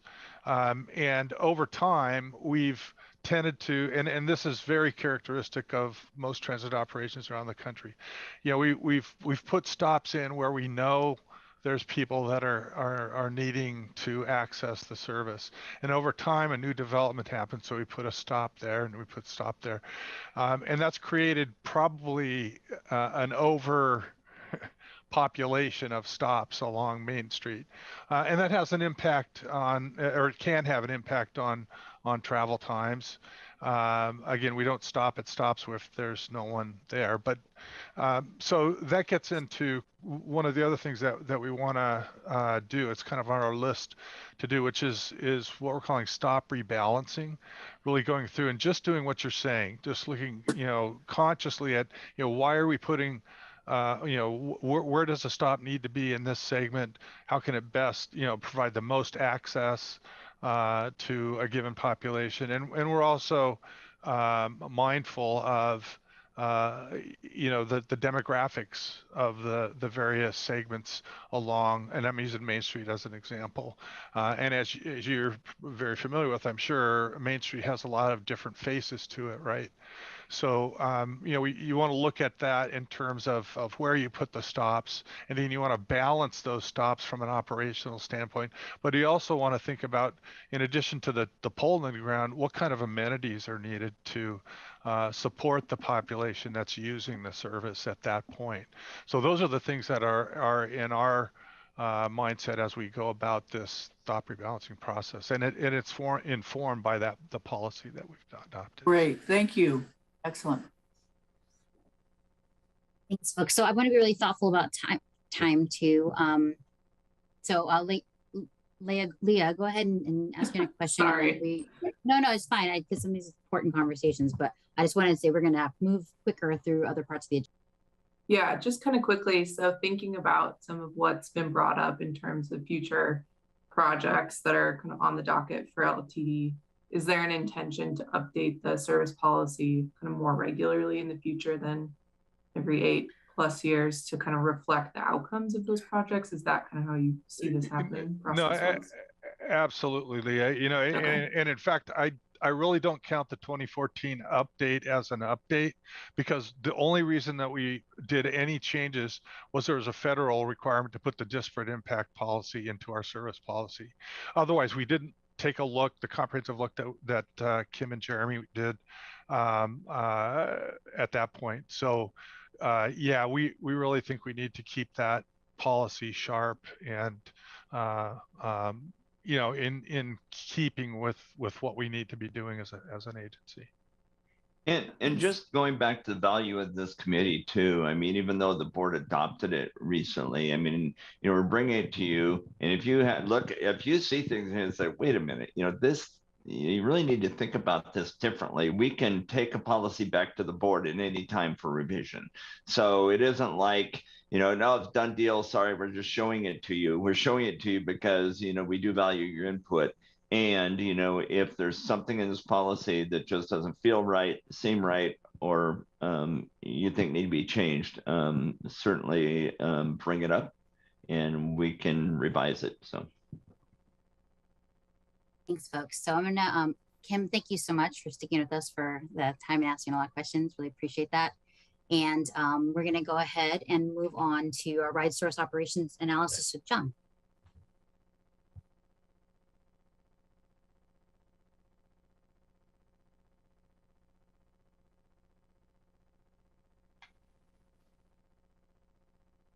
So, good evening, committee members, everyone joining today. Can you hear me okay? Yes. Wonderful. I'm John Allen, LTD's Accessible Services Program Manager. The purpose of this presentation is to give some background information for what we've named the Ride Source Operations Analysis. Thanks and acknowledgements to our always wonderful clerk, Camille Gandolfi, for sharing this presentation with us today, if you wouldn't mind sharing the screen on that. So, you've heard mention of an upcoming LTD fixed route comprehensive operations analysis. I'm here to speak to a similar planning process for LTD's ride source services, which includes the ride source call center and operations. Let me see, if need be, I can probably share this presentation. I don't see it on our screen yet. Let me pull that up. Better. Can everybody see that okay? Yes. Yes, wonderful. Thanks. Thanks. So even though you'll see similar types of questions raised in both the comprehensive and the ride source operation analyses, because they are happening at the same time, we wanted to make sure to make these clear as separate processes. So there's a comprehensive operations analysis on LTD's fixed route service and a ride source operations analysis for LTD's ride source services. So currently, we're in the midst of one of the biggest periods of change in ride source's history. Rather than feeling any anxiety about uncertainty, we're well positioned to embrace what will become the next steps in ride source's evolution. This is the ground floor right here, and so I'm so happy you're going to be a part of it. We're set to publish our scope of work to contract with consultants that will assist us throughout this process. We're going to be measured in our decisions, inclusive in our process, and our outcomes will be well thought out. Today, we're going to talk about our plans and next steps. So at its core, RideSource embodies the mission of LTD. Older adults and people with disabilities need access to transportation to lead full and independent lives. Nowadays, thankfully, that's a legal requirement, but LTD has been meeting this community need long before we were told we had to. It's part of the fabric of who we are as an organization, and one of the core functions of RideSource is to serve as a paratransit service for those who are unable to ride fixed route buses. We do everything we can to ensure our stops, stations, and 40-foot and 60-foot buses remain as accessible as possible to the public, as you've heard regarding our service planning policy discussion tonight. However, there will always be those who, by the nature of their disabilities, require transportation in a way that fixed route service isn't the right tool to provide. That's where RideSource comes in. As a paratransit service, we pick people up right where they're at, take them exactly where they want to go. Rather than a fixed route with designated stops, we call this origin to destination service, which is typically curb to curb, and it can be door to door dependent on the passenger's needs. So RideSource ADA Paratransit generally serves anyone within 3/4 of a mile of our fixed route bus routes within the metropolitan area. We help people get to their doctor's appointment, to the grocery store, to work, and so much more. We do veterans transportation, preschool transportation, a shopper shuttle, trips for clients of senior and disability services, trips for clients of Whitebird Clinic, trips for Pacific Source and Trillium members, and the list can keep going for some time. RideSource is the umbrella that houses many different services, collaborations, and partnerships that at its core is an ADA paratransit service, but has grown into something much more to equitably provide transportation throughout our community. Through many years of hard work, we're able to leverage dollars and resources with our partnership organizations to do much more than we ever could on our own, and much more than you'll find other communities of our size are able to offer with the same resources. So in short, RideSource is complex, and even for many of us here at LTD, there's more to learn about everything we're doing to connect our community.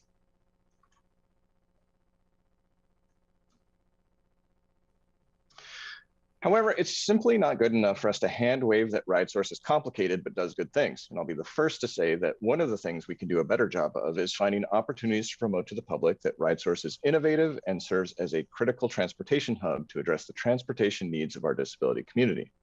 I'm happy for this opportunity today and hope you'll help me carry this message to those in your networks. It's also one of LTD's largest programs, and the Medicaid and Accessible and Specialized Services budget accounts for $26 million in planned expenditures this year alone. We're able to pay for the majority of this with careful use of formula and discretionary grants, Medicaid reimbursements, and our partnership agreements.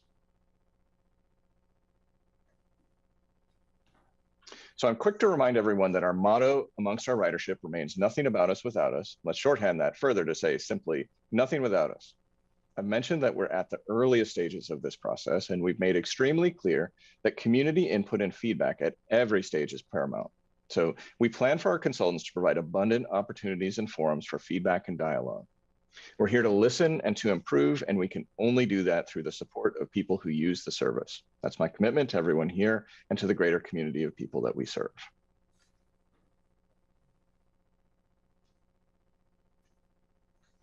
I've mentioned we're currently in a dramatic state of change, as every organization has needed to be throughout the pandemic. So we face some particularly unique challenges we've needed to quickly address. Some examples include our response during the federal and state mask mandates when someone is unable to wear a mask due to a disability. How to social distance when our call center is already full and our aging phone system doesn't allow for remote work.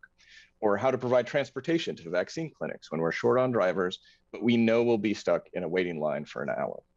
Answers to questions like these couldn't and shouldn't wait for a consultant, and we deal with issues like this on a daily basis. It's also one of our strengths. Within the disability community, we're already used to adapting to challenges and barriers. So I want to reassure the committee that there isn't anything this pandemic has thrown at us that we can't handle. However, change coming from necessity isn't always strategic. And now we have the luxury of taking a more thoughtful approach in retrospect to be even more efficient and effective while choosing resources appropriately. This is one of those good problems. We're doing good work now, but we think we can do even better. I also want to acknowledge that we can't predict the future, but whatever the new normal winds up becoming for us likely won't be the same as life pre-pandemic. There are also new technologies we should be exploring. Microtransit and mobility on demand, mobile wallets, TNCs like Uber and Lyft, alternative fuels, even technologies typically reserved for science fiction like self-driving vehicles are possible right now. Again, these were some things that couldn't wait, and some of us are on the cusp of implementation. So we have a fleet procurement plan to address a sustainable vehicle fleet that can incorporate alternative fuels. Last month, we switched to a VoIP phone system, which thanks to the added features of remote work will grant us some much needed physical space at our Second and Garfield facility. We're adding new modules into our database to implement some exciting new features. They're going to be available to the public, like online trip booking options and automated trip reminders. Much of our work has switched from pen and paper to the cloud. I'm able to join you today from the American Bus Benchmarking Group Kim mentioned. We're hosting a paratransit conference in Vancouver because we're taking advantage of the accessibility of Zoom meetings. All good things, but let's also see what other communities are doing and take the best of it. We're known for innovation, but we're not the only ones with good ideas, and sometimes there can be advantages to not being first. We're certainly seeing some technologies promising for tomorrow when what we need is something we can use today. We can also see if there are areas we're doing things a bit differently than other communities and be intentional about whether to continue down that path or align with common practices as needed.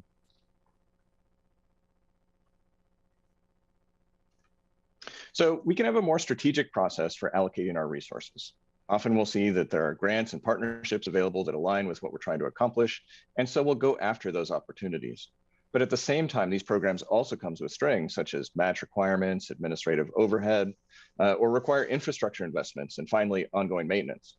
We need to be mindful that what we choose to take on can be to the exclusion of other new programs or expansions. On the fixed route side, we often see this posed as a question of frequency versus coverage. We can't be all things to all people, so we have to make choices where and who we are going to serve. It's similar, but not the exact same question posed on the paratransit side. We're very intentionally are trying to fill gaps and complement fixed route service. I'll also note that running the average trip cost per person on RideSource is always going to be more expensive than on fixed route. We also charge higher fares accordingly. We have many small boutique programs which can fill critical niche transportation services. Every year we make decisions where to invest our resources. We want to be especially mindful should any situations arise where a small portion of our RideSource services use a disproportionate amount of resources. Those may be areas of opportunity to explore further, or they may be so important that we need to invest further. We should start by being intentional about our strategies so that we can make informed decisions together, as our alternative could be that as an organization, we invest or triage based on the needs of the moment. So we plan to develop a tool which will help us look at how our complex system of revenues and expenditures can be efficiently and strategically aligned. So we're planning for there to be plenty of milestones along the way, but the culmination of our work together is planned to be the publishing of a final report summarizing our findings. This would include concise descriptions of the strategic questions raised as part of this process and our developed plan to address the transportation needs of our community of older adults and people with disabilities. There will likely be some questions that need to remain as living documents that we expect to evolve. Our community certainly isn't going to be stagnant, and we're growing faster than most other areas our size. So we're planning to identify any ongoing strategic questions that may not have a simple one-time answer that we can flag for regular periodic updates as we see new technologies develop, new community members move or born here, and new needs.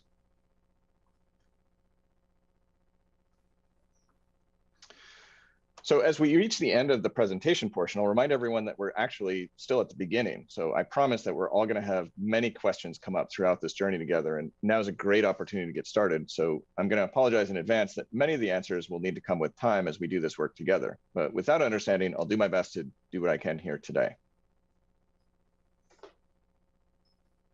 Thank you, John. I appreciate that. And I also appreciate kind of you sharing that there will be ongoing questions long term. So with that, I want to be really thoughtful about the committee tonight. being thoughtful about time. We have a number of other things on our agenda. So, and I'm assuming we have contact for John as well and the others to be able to ask questions offline if need be. So I want us to take that into consideration or think of this next step. Not trying to push back. I'm not asking any questions, but I just really want to be thoughtful about the space and time that we're in right now. Really do appreciate this, John. This was a great presentation. Again, one more opportunity for folks to ask a question before you move on. And I want to be thoughtful about time, knowing that we have two more opportunities here. Okay. Yep, Thank many you thanks so much, to everyone really, today. Yeah, this is a great presentation. Appreciate it. Thanks, everyone. Thank you. Sean. So next, we have moving ahead update with Andrew. Yes, and I can go really quickly on this. John, if you don't mind giving me the screen back.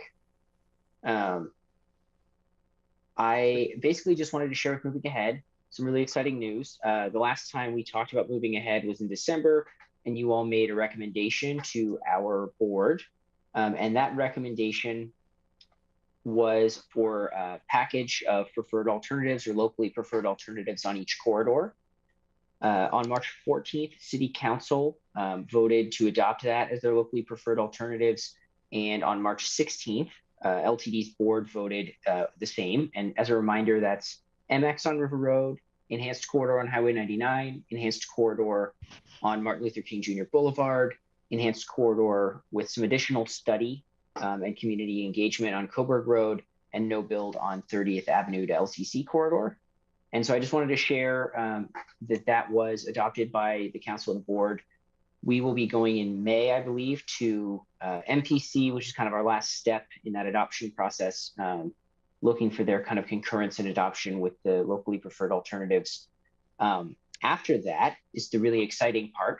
And I don't have a lot of specifics, so I can, like I said, I can wrap this up really quickly. But staff are working right now kind of on a high level strategy to figure out what that process looks like. And based on direction from City Council previously, we're kind of focused on River Road and Highway 99 first.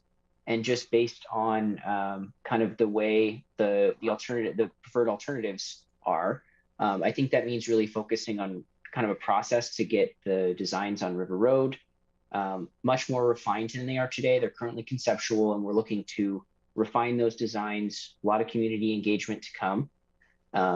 We have to figure out what that is, because we've also heard from community members that they didn't feel included in the process we've done so far. And so we want to make sure the process moving forward, as we're working with the community, working with property owners on really specific detailed issues, that we are getting everybody we can involved. And that'll be a lot of things. And we go door to door, particularly to property owners, to address any particular issues they have, especially when it might impact their business or their home, driveways, things like that. So it's a really detailed, really engaged process.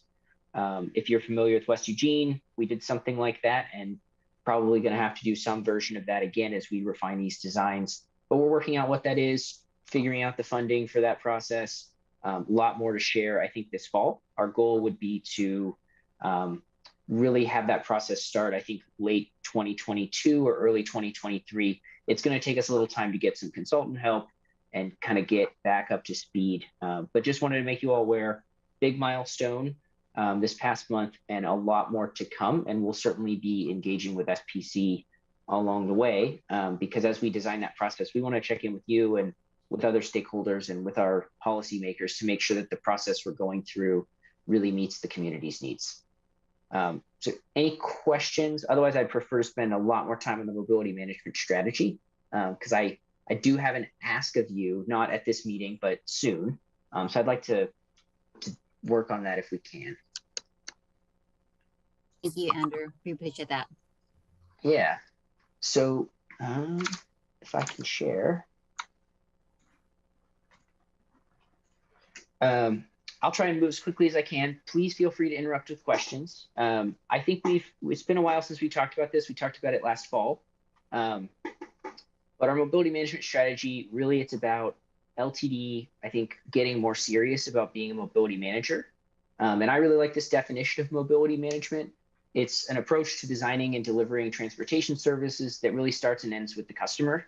And it's, you know, kind of a community vision in which the entire transportation network, and if you see public transit, private operators, cycling, walking, volunteer drivers, and others work together to deliver the options that best meet the community's needs. And that sounds kind of vague, but I think it really is a good definition. We're really looking at different ways and with in partnership with different folks to try and really connect our community. That's our goal. And so I think about mobility management as a spectrum, right? On one hand, you have maybe you're just the owner and operator of fixed route assets. There's some other jargon on here, but you know, even some of our providers, like our ride source provider, right? They deliver mobility to the community through contracts with LTD, but most people probably have no clue who that actually is, right? And that's not super important to them. They deliver mobility like that, but they're really just the operator of our ride source vehicles. On the other hand, I think people have a vision at some agencies to, you know, be the only mobility provider, right? We've got services so you don't even need a private car, and we've got our own kind of Uber service and everything else. And it probably doesn't make sense for LTD to do either of those things. We're currently in the middle of the spectrum somewhere in what we do. And I say that because in many ways, we already are a mobility manager. And John gave you a little bit of a taste of what RideSource does. But we have, John's the expert. I know it's more than 15 programs operating with a single call to our customers.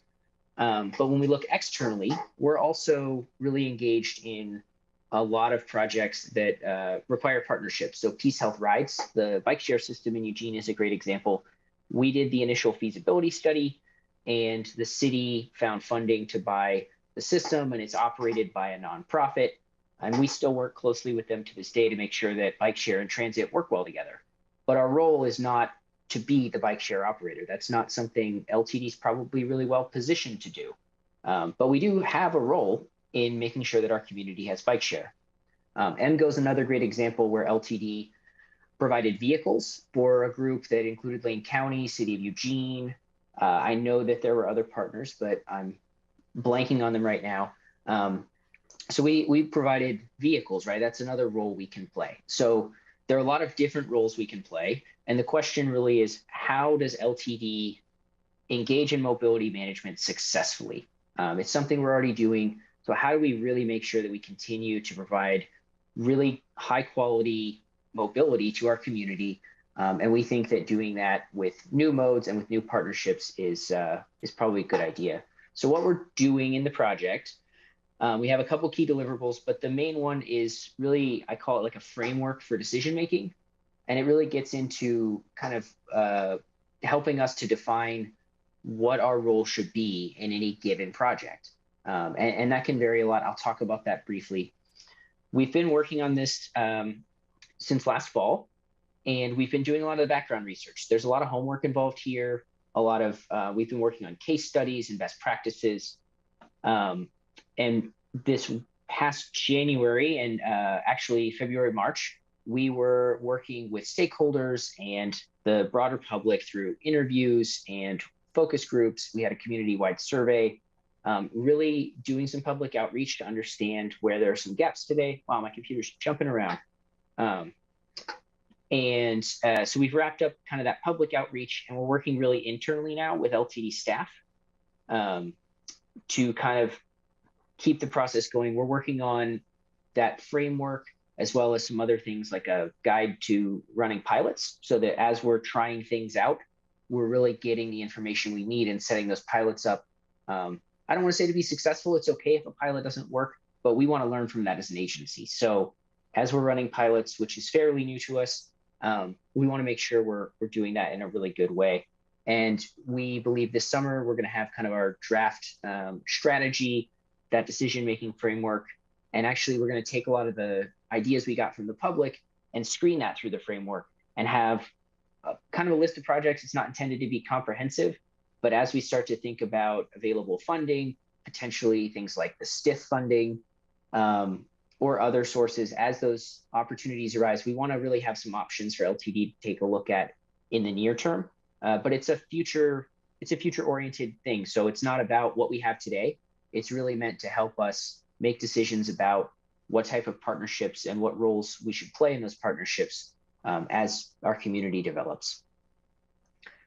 So I won't get too deep into this because I know we're running low on time, but some of the themes we found, right, are that, this is really important, I'll say, because I'm trying to get everybody set up today with some basic information so that at our meeting in April, I believe it's April 27th, we have a special meeting and our consultants will be with us, and we'll be, I think, asking you all a set of questions to really get a read on how you see LTD being able to participate in these partnerships, and really how we can be strategic about serving our community as we think about these new options.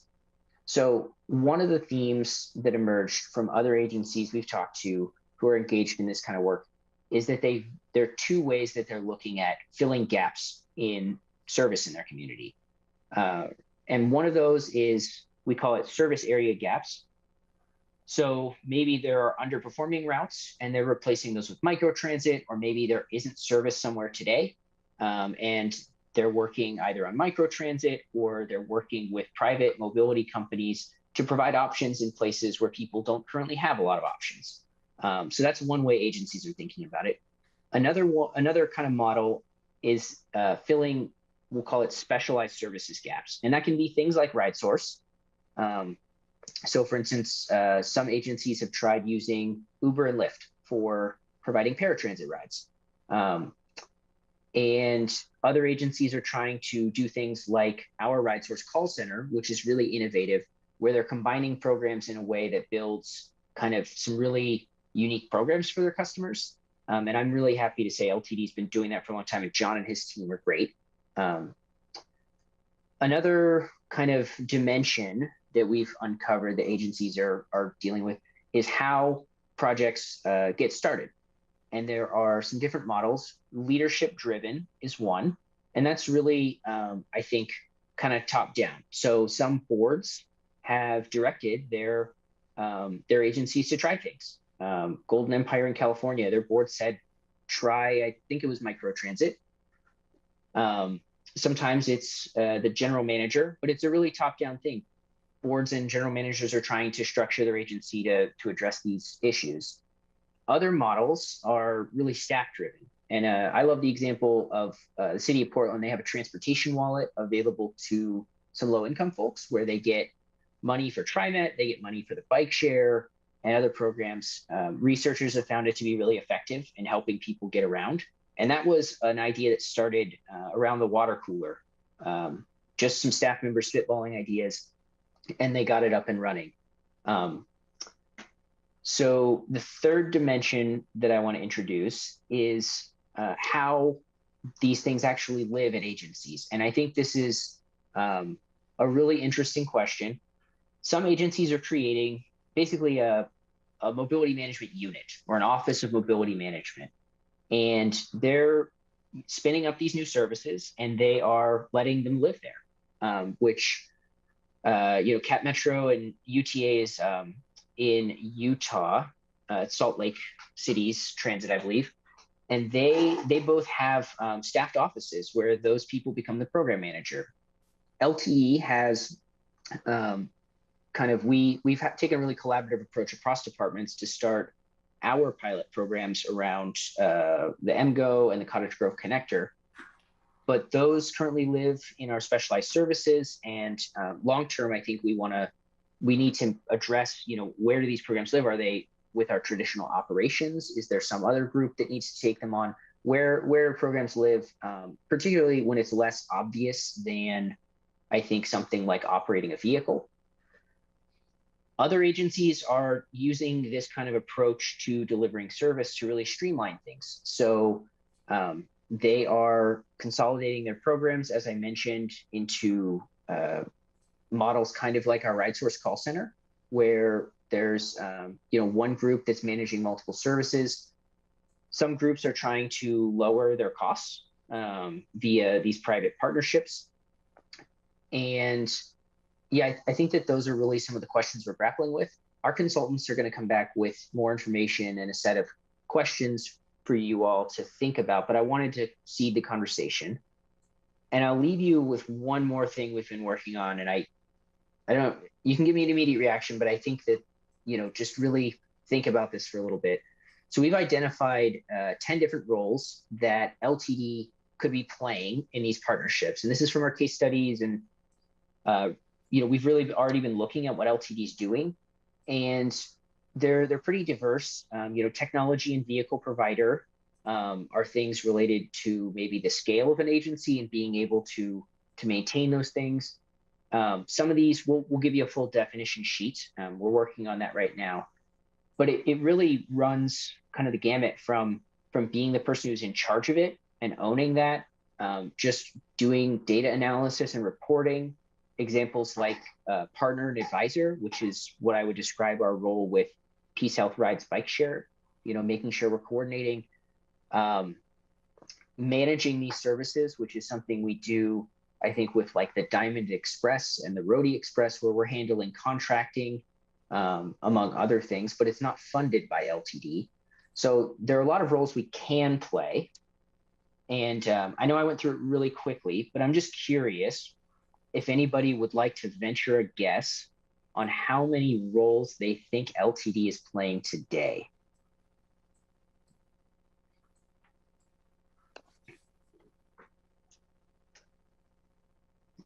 I would guess all of them. Would do. Yeah. So we think you all did a great job because we already are doing all of these things. And so I think our goal with the mobility manager strategy, right, is to first recognize this, that we already are mobility managers and we are really successful at doing it. But that if we want to continue to be successful and I think grow the way that we're helping connect the community with this model of thinking about delivering service, our goal really is to be deliberate and strategic about how we're doing that. So that's all I've got. I don't know how much time. I guess we got 4 minutes for questions if the chair would allow. And I know I went through that really fast. We'll have, I think, at least an hour to talk on April 27th.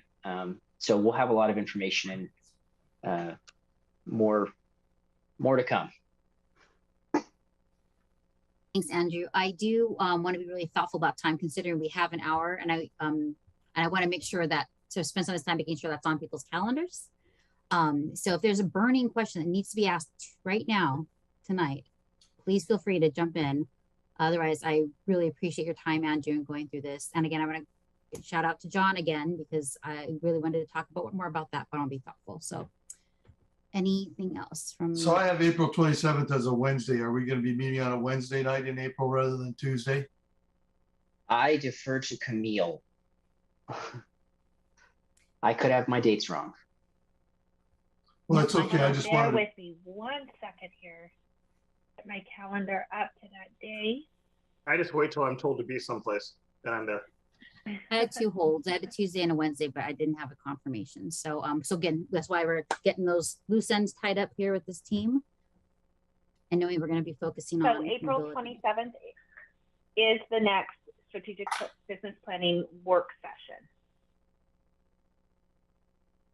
Perfect. So we'll make sure that that is on everyone's calendar, and we'll get the invitation out to all folks. Tom, you have your hand. Yeah, just respectful of the time. I just wanted to thank Franny for dutifully attending SPC all these years. I had the opportunity, Franny, I doubt you remember this, but I was actually on one of the interview panels, and I want to say I either sat across from you or next to you, but I just remember you're very calm in your answers, very. At least it came across that way, very calm and collected, I'd say. And I have to say, if you don't know what the area manager does, the way I think about it, and watching Franny just work miracles over the years, it's like playing Twister. you know, on the one hand, you got the ODOT's wanting you to do certain things. On the other, the community wants you to do things, and you get really stretched and pulled in lots of different directions. But I really thank you for participating on SBC over the years. Thanks. Thank you, Tom. Tom, that means a lot coming from you. I appreciate it. Thanks for that recognition, Tom. And thank you, Franny, for your service. You really do support it. We appreciate it, all the support that you provide. And I know I'm going to want to be thoughtful about time. There was hope that we could talk a little bit about intent, but I think that has come up in the conversation today, and it has come up from the folks presenting to us. So I think kind of what Andrew, as you mentioned in your presentation, we're learning when we try new things, and we tried this quarterly opportunity to meet. And I think form follows function. So we're going to have some conversation around what the intent is of this team and determine whether or not we need to assess how to align like Kim's work with this team so that we can be a little bit more thoughtful about what the SPC is doing to inform the board and also take some pressure off of that. So I'm looking forward to the team having more conversations around intent, and are looking forward about, you know, what role we're playing on this team is. So really appreciate everyone's support, and want to be thoughtful about time. So we also have future meeting agendas. And again, I feel like this is all fitting together for us to have a bit of a work session outside of this to talk about what the agendas look like going forward and how that aligns with the strategic plan that we all approved not long ago. So with that, are there any closing remarks? Yeah, and we can schedule that discussion at the work session. So we'll make sure that we have time so that we can talk through that with you all. Be great. Thank you. Yeah, trying to cram everything into one tiny space is a little tough, but we're learning. So it is 7:30. Thank you everyone for your time here. We're going to go ahead and adjourn the meeting now at 7:30, and I appreciate everyone's support. Thank you, Marty, for helping co-chair. Thank you, Alma, for chairing. Good job. Yeah, thank you all. Thank you all. Appreciate you.